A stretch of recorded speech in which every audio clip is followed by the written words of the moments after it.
Hello everyone, it's Matt here, and on this episode of the collection we're actually going to revisit something which has already been shown off, but in a bit of a different state, and it's actually a train, and it's actually the Santa Fe engine, which I think is set number 10,020, so it's 10020, but I'll put a link into the actual original set.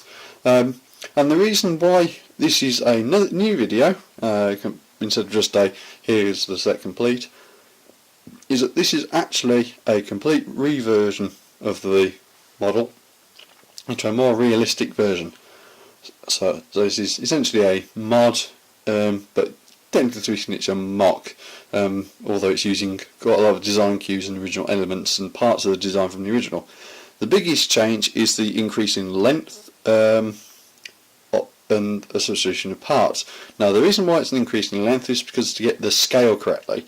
The original model was rather small, but because of the way Lego trains are scaled, it was actually sort of, if you like, a sort of proportional height and a proportional width, but not proportional length, because in real life trains are fairly long items, and the city theme and all the other train themes tend to keep things shorter because obviously it's to do with the base plate and the origins back in the sort of like 80s.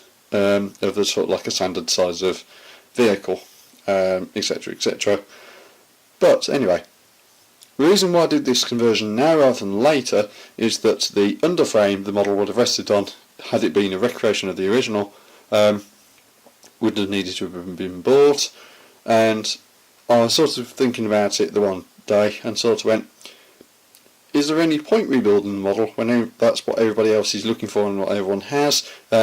I'm not exactly modifying an existing model, I might as well start a custom one, and that's kind of how it came about, but it is essentially a rebuild of the existing body, if you like, on a custom chassis, as well as a few other mods. So obviously the length is a lot bigger, but it also means changes to a few other bits.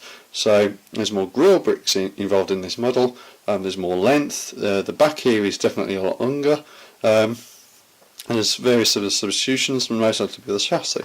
The roof is obviously a lot bigger, and you can tell that from the fact that there's a missing vent here from a fifth sort of disc, and that's actually something I need to look into at some point. And there's also the extra piece here. Now the roof is still removable as per the original, and it's still got all the same detail, so it's still plates underneath, the air horns to the front, and it's still got that very attractive striping. The interior is exactly the same as the original at the moment. The only change being that I'm going to power this by power functions, so obviously there's no need for the engine, so the battery box is going to go there once I remove this 1x6 plate. I'm going to put some tiles down so the battery is removable, as well as there's some other changes such as the installation of a power functions light element to go towards the nose here, installation of a PFX brick or end control or whatever sort of device I go for, and there's also stuff to be done to the underframe. So if I turn this around now to the more incomplete side, you can see for example that there's no bogie side frame on the rear bogie, and the reason for that is that Lego do not actually make axles in a correct 5.5 length version which will actually work with the train motors, because the one section is 1 wide for the wheels, which is fine, but the next section actually has a round section on it which doesn't interact with the motors properly, so it goes out gauge, and it doesn't look very good as well. So with the model obviously extends it, and you also note that there's actually a gap underneath here where the tank doesn't actually meet the sort of floor of the model. There's actually a very good reason for that, in that the Lego underframes for trains have a sort of recess underneath, so that although they're 2 plates high on the outside, for the most part they're actually only a plate high, and that's in the middle. The outsides actually have sort of like a lip. So that's why there's actually a gap, is that on the original model that actually would have been flush. So obviously this has all got to be changed around, so that's got to be made deeper and changed around to suit the new version of the model.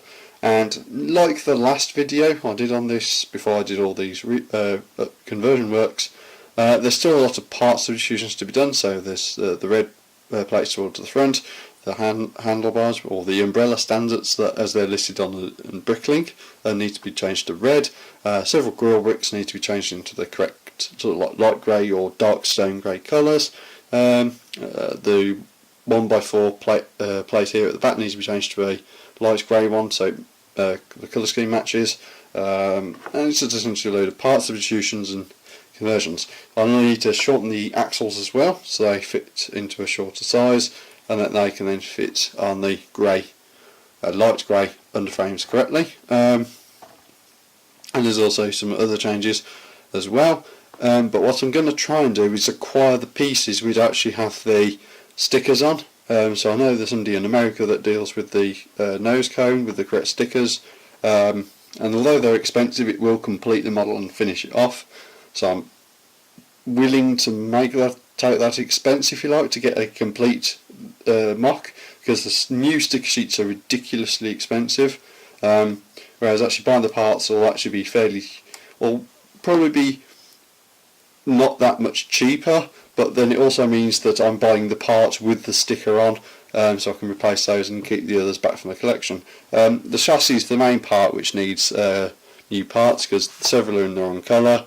Some they've got damage on them, like teeth marks, bite marks.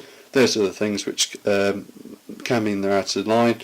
And obviously this is a little bit more so for the underframe, etc, etc. But anyway, that's a quick look at the new version of the Santa Fe unit. And I'm Matt, and I'll see you in the next episode.